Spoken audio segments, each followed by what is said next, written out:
The year was 2157, and humanity had just achieved what many once thought impossible. Scientists had finally unlocked the secret to faster-than-light travel.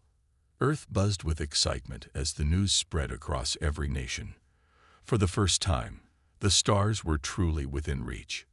Admiral John Mason stood on the bridge of the U.S. Intrepid, Earth's most advanced spacecraft. His weathered face showed both pride and worry as he looked at the vast emptiness of space through the main viewing window. At 58, Mason had spent his entire adult life in space service, but nothing had prepared him for this mission. "Admiral, all systems are ready for the jump," said Lieutenant Olivia Clark, her fingers moving quickly across the control panel. Mason nodded. "Begin the countdown. Let's make history." The Intrepid carried Earth's first official diplomatic team to meet alien life. Alongside Mason were 5 other ships, small by military standards, but representing the best technology humans could build. Ambassador Lisa Warren adjusted her uniform in her private quarters. At 45, she had been Earth's top diplomat for years, but this assignment made her previous work seem trivial. She would be the first human to officially speak with representatives of the Telosian Empire, a civilization that had apparently existed for 50,000 years. "Ambassador, we'll be making the jump in 5 minutes," came the voice over the intercom. "Thank you," Lisa replied, taking a deep breath. "I'm ready." The small fleet made the jump, traveling farther in seconds than humans had traveled in all their previous history combined. When they emerged, a stunning sight greeted them. A massive space station orbited a blue-green planet, with hundreds of ships moving around it like bees around a hive. "My God," whispered Commander Paul Grant as he stared at the screens. "Their station is bigger than New York City." Admiral Mason kept his face neutral. "Open communications," he ordered. The main screen flickered to life, showing a tall, thin being with pale blue skin and large eyes. The alien wore ornate clothes that shimmered with strange lights. "I am High Consul Vexra of the Telosian Empire," the alien said in perfect English. "We have been monitoring your progress for some time." Lisa stepped forward. "I am Ambassador Lisa Warren of Earth. We come in peace and friendship, hoping to establish diplomatic relations with your people." The alien made a sound that might have been a laugh. "How quaint. Your species has barely left its cradle, yet you speak as if we were equals." Mason felt his face grow hot, but Lisa remained calm. "We may be new to interstellar travel, but we have a rich culture and much to offer in trade and knowledge exchange," she said. "The Telosian Empire controls 70% of what you call the Milky Way," Vexra said. "We have encountered thousands of species in our history. Most serve useful purposes within our dominion." The message was clear. The meeting continued for hours, with the Telosian representatives showing increasing arrogance. They explained that Earth had 2 choices: become a protected world under Telosian rule or face consequences. When the human delegation returned to their ships, the mood was dark. "They're treating us like children," Lisa said as the leadership gathered in the Intrepid's conference room. "Worse," Mason replied. "They're treating us like resources to be used." Commander Grant slammed his fist on the table. "We should show them what humans are capable of." Mason shook his head. "Not yet. We need to report back to Earth first." 3 days later, the fleet returned home. The news they brought caused global panic at first, then something unexpected: unity. For the first time in human history, all nations began working together against a common threat. In an emergency meeting of world leaders, Admiral Mason delivered his report. "The Telosians have given us 30 days to decide. They plan to send a delegation to hear our answer." President Samantha Rogers stood up. "Then we have 30 days to prepare. Humanity will not kneel to these aliens, no matter how advanced they may be."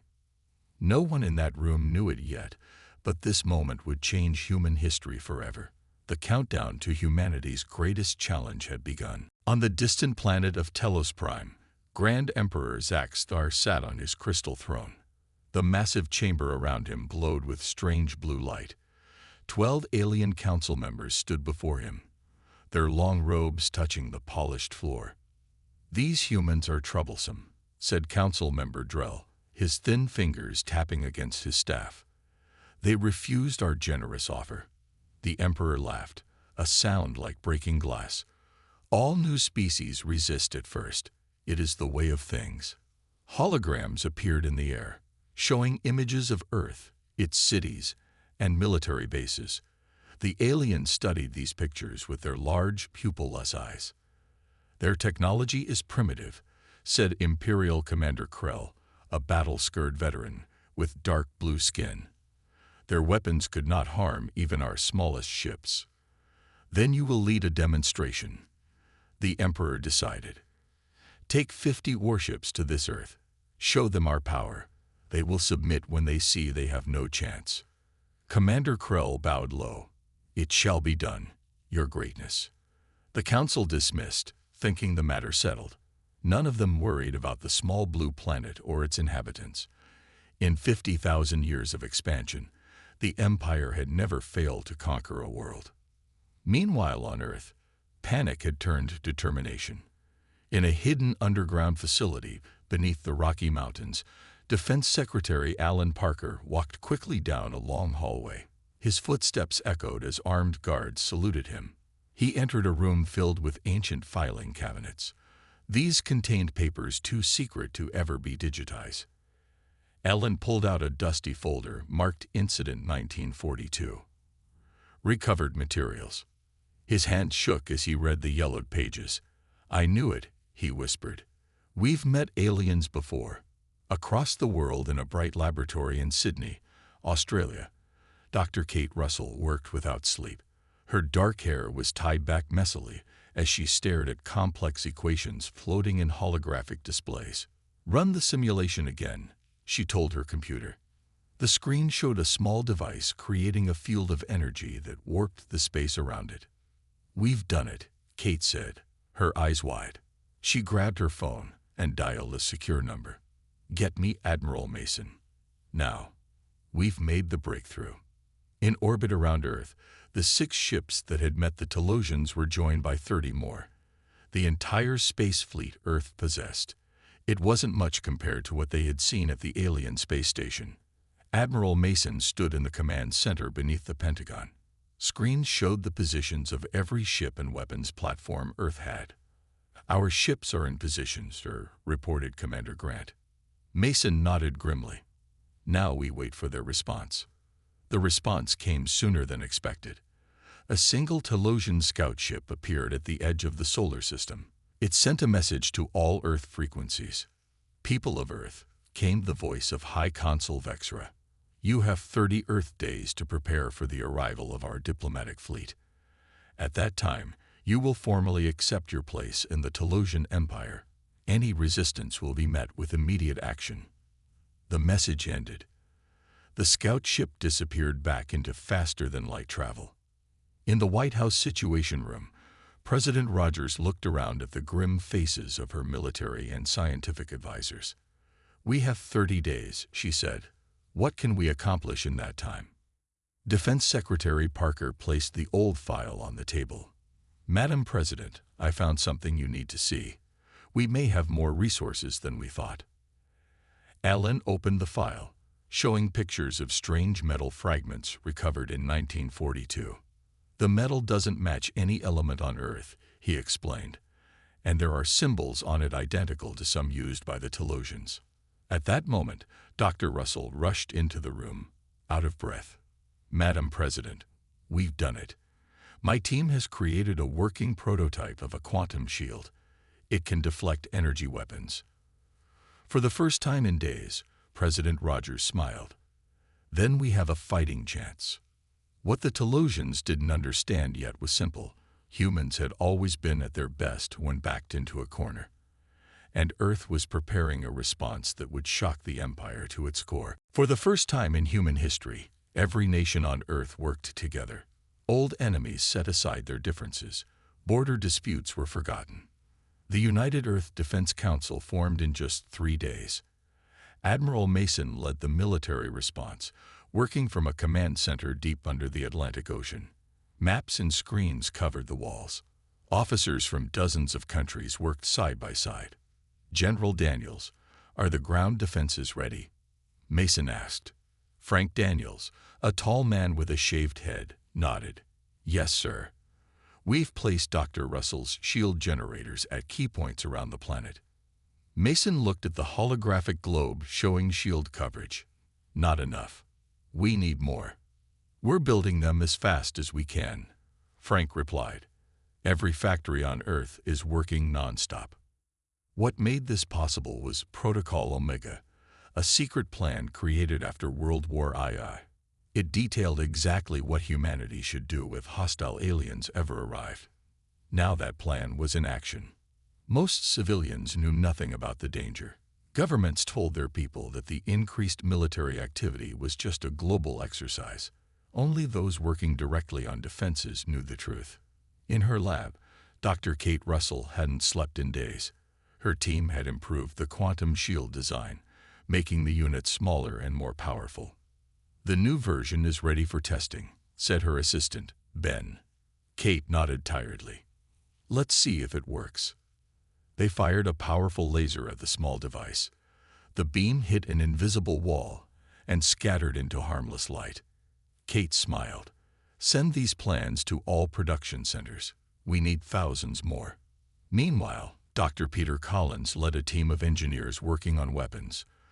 The quiet scientist rarely spoke, but his mind was brilliant. He studied the alien metal found in the old files. "The molecular structure is unlike anything on Earth," he told his team. "But I think we can copy it." Using advanced 3D printing technology, they created new alloys based on the alien samples. The results were promising. Metal stronger and lighter than anything humans had made before. In space, Captain Diane Miller piloted her mining ship beyond Neptune's orbit. Her company had sent her to collect rare minerals from the outer solar system. "Jake, are you getting these readings?" she called to her navigator. Jake looked confused at his screen. "That can't be right. There's a massive metal structure embedded in that asteroid." Diane turned her ship toward the strange reading. What they found shocked them. The remains of an ancient ship, clearly not of Earth origin, yet covered in symbols that looked oddly familiar. "This is Captain Miller calling Earth Command. You need to see this." The discovery was kept secret. A military team quickly retrieved the wreckage and brought it to Earth. Scientists were amazed to find that some systems in the ancient ship still worked after what seemed like thousands of years. All this activity didn't go unnoticed. Telosian spy probes watched Earth from a distance, but they saw only what humans wanted them to see: a planet going about its normal business, with just a small increase in military readiness. In his command ship, Commander Krell watched the reports with satisfaction. "They do nothing significant to prepare," he told his officers. "Perhaps they are wiser than we thought and have accepted their fate." One junior officer looked uncertain. "Sir, we detect unusual energy readings from some Earth locations." Krell dismissed this concern. "Probably their primitive power systems, nothing that could threaten us." How wrong he was. Beneath the surface of Earth and its moon, in hidden facilities and secret bases, humanity was preparing the biggest surprise in galactic history. As day 20 of the 30-day deadline approached, Admiral Mason called an emergency meeting with President Rogers and the Defense Council. "We're ready to show them what humans can do," Mason said, his eyes hard with determination. President Rogers nodded. "Then let them come. Earth will not surrender." Little did the Telosians know they were heading into a trap set by the very species they had so greatly underestimated. On the 30th day, they came. 50 Telosian warships appeared at the edge of Earth's solar system. Each ship was massive, at least 5 times larger than Earth's biggest vessel. They moved in perfect formation toward the planet. In the command center, Admiral Mason watched the screens calmly. Around him, officers worked at their stations, their faces tense but determined. "All defense systems active," reported General Daniels. "Shield generators at full power." Mason nodded. "And our surprise?" Ready on your command, sir. The Telosian ships entered Earth orbit. Their weapons systems powered up, a clear threat. The main screen flickered to life, showing Commander Krell's blue face. "People of Earth," he said, his voice cold. "Your time has ended. The Telosian Empire now claims this world. Surrender now and your lives will be spared." President Rogers stepped forward, her gray hair neatly pulled back, her eyes fierce. "Commander Krell, Earth does not surrender. We decline your offer to join your empire. We wish only to live in peace, but we will defend our home." Krell laughed. "With what? Your primitive weapons? Your tiny fleet? You have no chance against the might of the Empire." "Perhaps you should count again," Mason said quietly. Krell looked confused. "What? Our fleet? You might want to count it again." At that moment, Dr. Russell activated the quantum shield network. A shimmering blue field surrounded the entire planet, visible even from space. The Telosians had never seen such technology from a supposedly primitive world. "Open fire," Krell ordered, his voice rising in alarm. The Telosian ships fired energy weapons at Earth.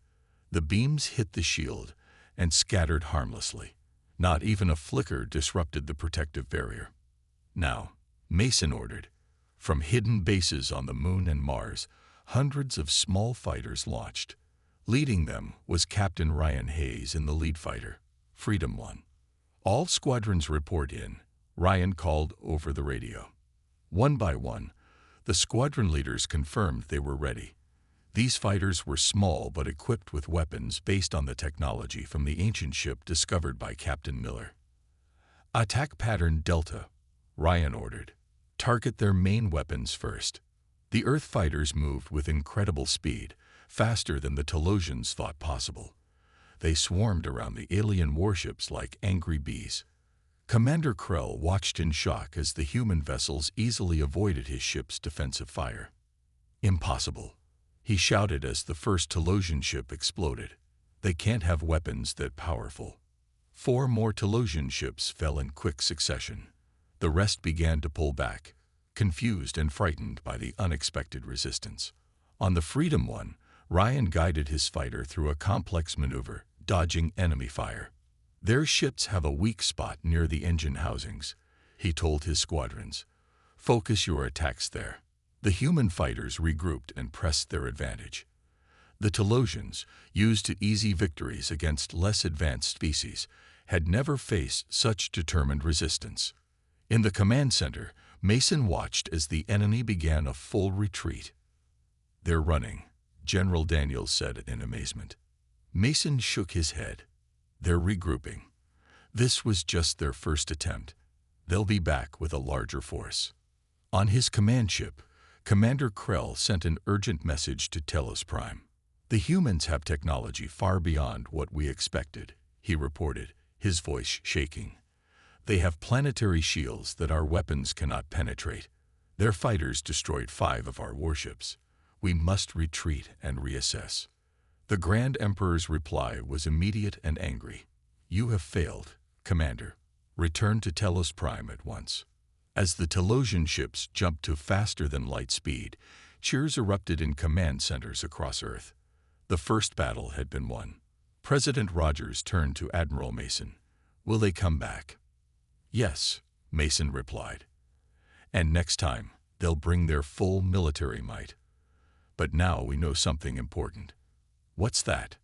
Mason smiled grimly. "We know they can bleed." On Telos Prime, Grand Emperor Zaxthar's rage echoed through the Crystal Palace. Servants cowered as he threw a golden cup across the throne room. "How could primitive humans defeat our warships?" he shouted at the kneeling Commander Krell. "They have technology they should not possess," Krell replied, keeping his head down. "Their shields stopped our most powerful weapons." The Emperor paced back and forth, his long robes sweeping the floor. "Prepare the Imperial fleet. All of it. We will crush this human resistance completely." An old librarian named Vortal stepped forward. He had served the royal family for centuries, keeping the Empire's vast historical records.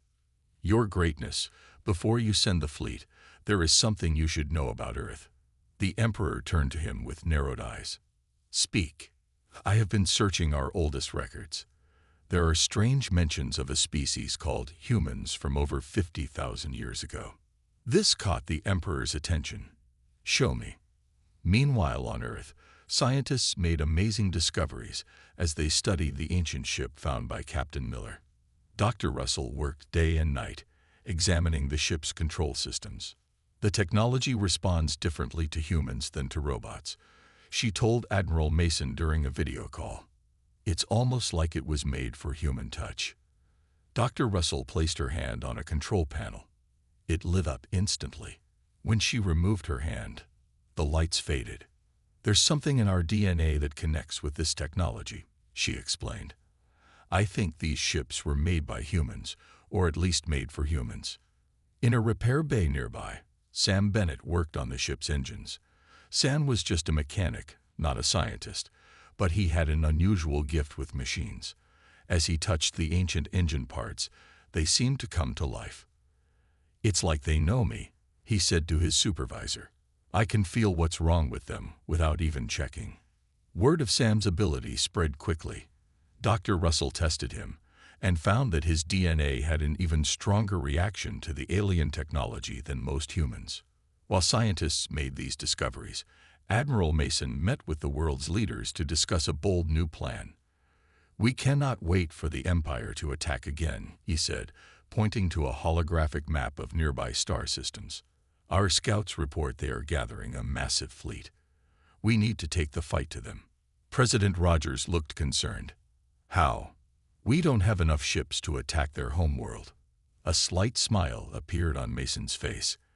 "Actually, Madam President, we might. There's something I need to show you." Hours later, the president's shuttle landed at a secret base on the far side of the moon. A massive door built into the lunar surface stood open, revealing a dark tunnel leading deep underground. "What is this place?" the president asked as they rode a transport into the depths.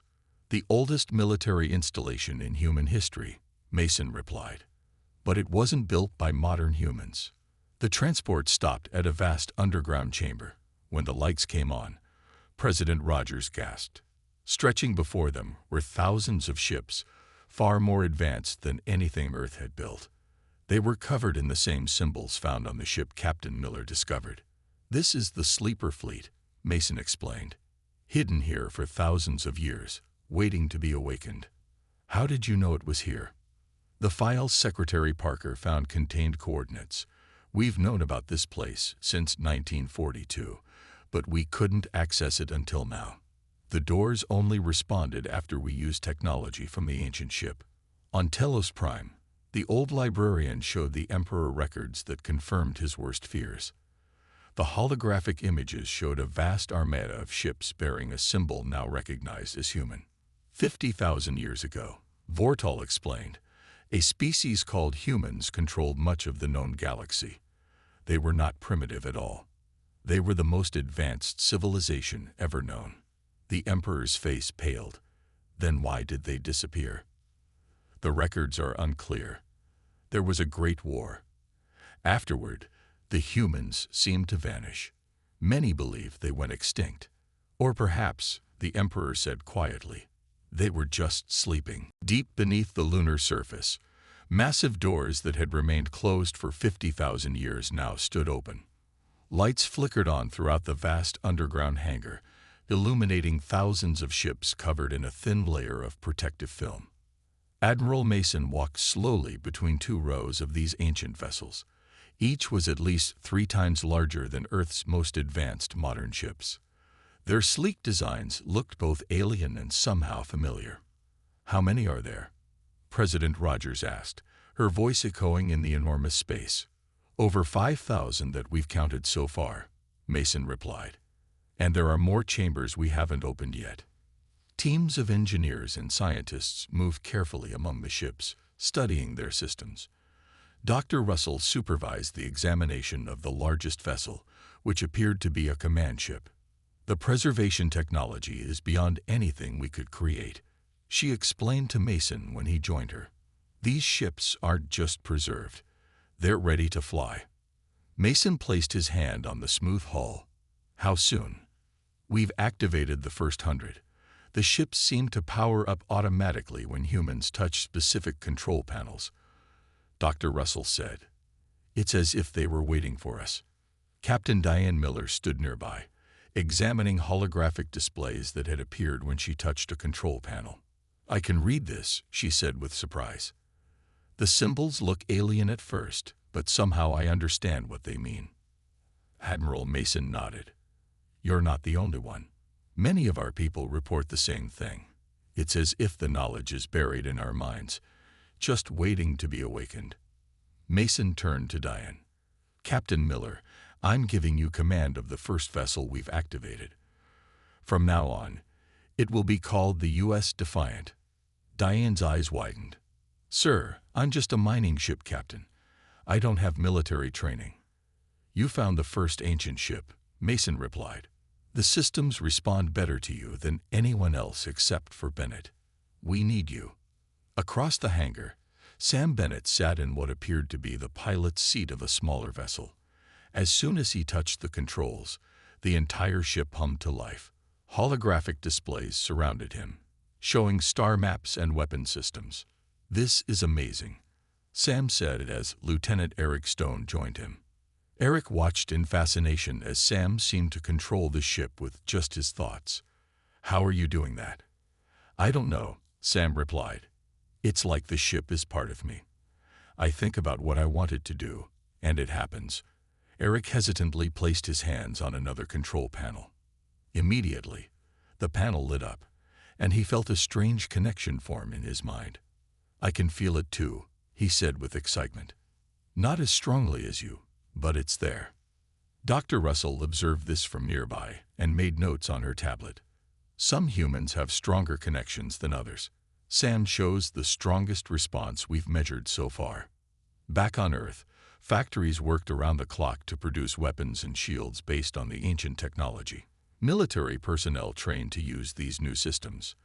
The entire planet prepared for war while keeping up the appearance of normal life to any watching Telosian spies.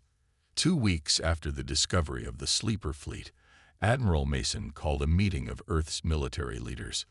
The Telosians are gathering their forces, he told them, showing images from Earth's scout ships. They plan to attack with everything they have. General Daniels studied the images. Can we stop them? We won't just stop them, Mason replied. We're going to take the fight to them. He activated a holographic display showing a battle plan. We will strike at the heart of their empire, Telos Prime itself. The room fell silent as the implications became clear. Is that possible? President Rogers asked. The ancient fleet includes jump gate technology we didn't know existed, Mason explained. It can create temporary wormholes that bypass all the Telosian defenses. We can appear directly above their homeworld. When do we leave? General Daniels asked. 3 days, Mason answered. The first wave will include 500 ships from the sleeper fleet and our most advanced modern vessels. As the meeting ended, Mason looked out a window at the stars. For the first time in 50,000 years, humanity was about to reclaim its place in the galaxy. The human fleet gathered in the darkness beyond Mars. 500 ancient ships from the sleeper fleet joined with 200 modern Earth vessels. Together they formed the largest armada humans had assembled in 50,000 years. Admiral Mason stood on the bridge of the flagship, now called the U.S. Horizon. The ship was 10 times larger than any vessel Earth had built before finding the sleeper fleet. Its systems were fully operational after just 3 weeks of study. All ships report ready, Admiral, said General Daniels from his position at the command console. Mason nodded. Open a channel to all vessels.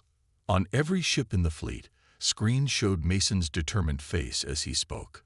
Men and women of Earth, today we do not just fight for our planet. We fight to reclaim humanity's place in the stars. The Telosian Empire thought us weak. Today, they will learn the truth. Captain Diane Miller sat in the command chair of the U.S. Defiant. Her crew was a mix of space miners and military personnel.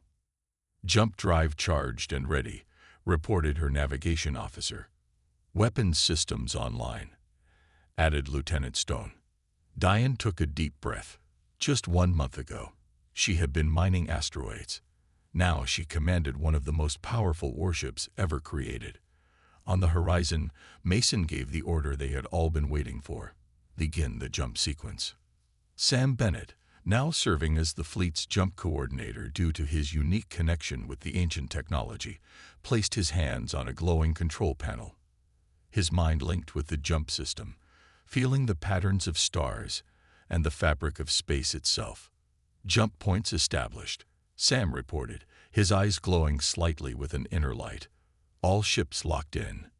Jump, ordered Mason. In an instant, 700 ships vanished from the solar system. The jump technology was unlike anything modern humans had created. The ships didn't travel through space.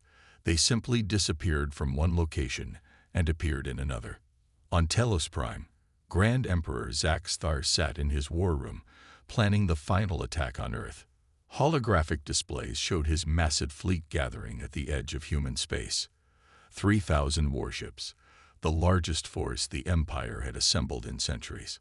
A breathless aide rushed into the room. "Your Greatness, our sensors detect a massive energy surge." "Where?" demanded the Emperor. "Here," the aide whispered, directly above Telos Prime. The Emperor's eyes widened in shock. "Impossible. No ship can bypass our outer defenses." Alarms blared throughout the Imperial capital. Citizens looked up to see the impossible, hundreds of ships appearing in the sky above their world. Ships with a design not seen in the galaxy for 50,000 years. On the horizon, Mason watched the Telosian homeworld on his view screen. Their surprise was complete. Not a single defensive weapon had fired. "Open a channel to the Imperial Palace," he ordered. In his throne room, Emperor Zaxthar received the transmission. The human admiral's face appeared on the main screen. "This is Admiral John Mason of Earth. The Telosian Empire threatened our world. You thought us primitive and weak. You were wrong." The Emperor stood, his face twisted with rage and fear. "How did you get past our defenses? Those ships, they cannot be." "They are," Mason replied calmly. "Humanity once ruled the stars. We stepped away from that power long ago. We chose to forget, to grow naturally. But we never lost the ability to reclaim what was ours." As he spoke, more ships appeared across the Telosian Empire.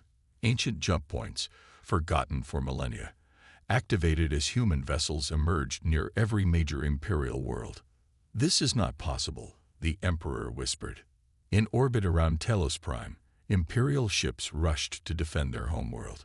A group of 50 warships moved to attack the horizon.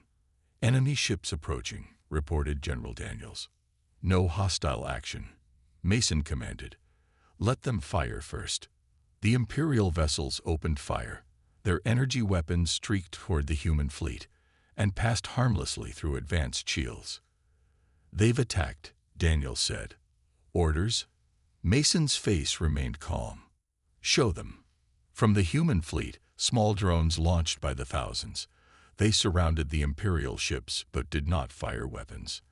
Instead, they projected images, records from the ancient past showing humans and Telosians working together as allies before some great catastrophe. "We do not come for revenge," Mason broadcast to all Telosian frequencies.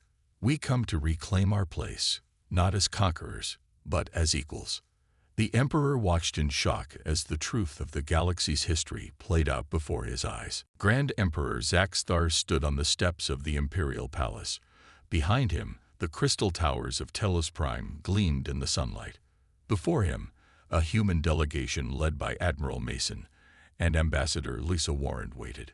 The Emperor's hands trembled slightly as he spoke. "For the first time in 50,000 years, I stand before representatives of the human race not as an enemy, but as a supplicant." His voice carried across the great square where thousands of Telosians watched. Billions more viewed the historic moment on screens throughout the Empire. "The Telosian Empire begs for mercy," the Emperor continued, his pride broken by the overwhelming show of human power. "We did not know who you truly were. We ask for peace." Ambassador Warren stepped forward. "We accept your request for peace, Emperor Zaxfar. Earth does not seek to replace one empire with another. We propose a new beginning, a galactic cooperative where all species work together as equals." The peace talks continued for days. In conference rooms that had once hosted plans for Earth's conquest, humans and Telosians now discussed a new future. Ancient records, fully translated at last, revealed the complete history. 50,000 years ago, humans had been the most advanced species in the galaxy. They had formed alliances with many worlds, including a young Telosian civilization.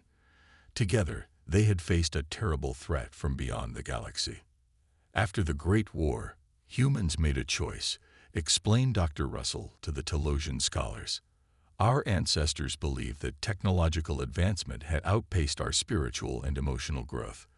They decided to start over on Earth, to evolve naturally without the shortcuts of advanced technology.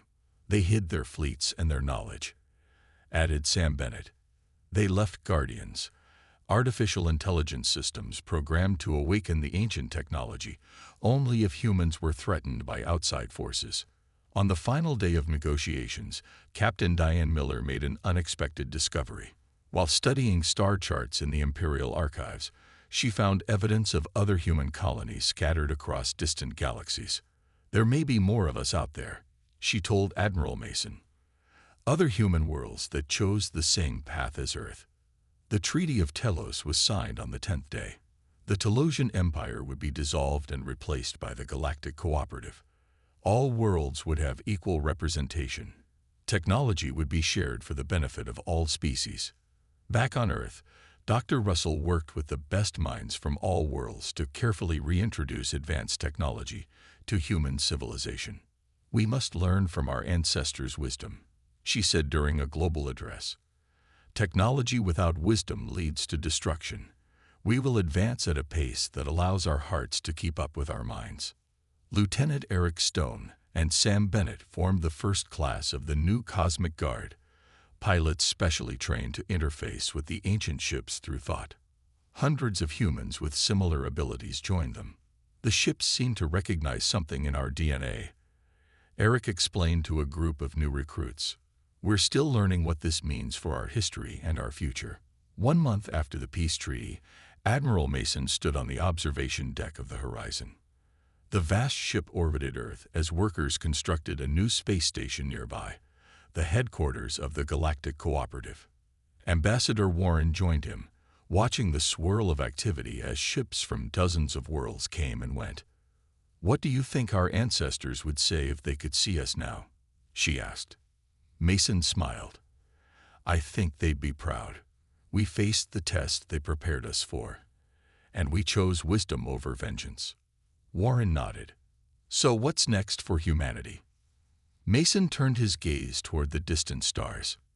In front of him, a holographic map showed the locations of potential human colonies in other galaxies. "We have family to find," he said quietly, "and a universe to explore." On planets throughout the former empire, Telosians looked up at their night skies with new understanding. The stars were not just distant lights. They were the homes of friends and allies, old and new. And among those stars, humanity had reclaimed its rightful place, not as conquerors, but as guardians of peace in a vast and wondrous galaxy.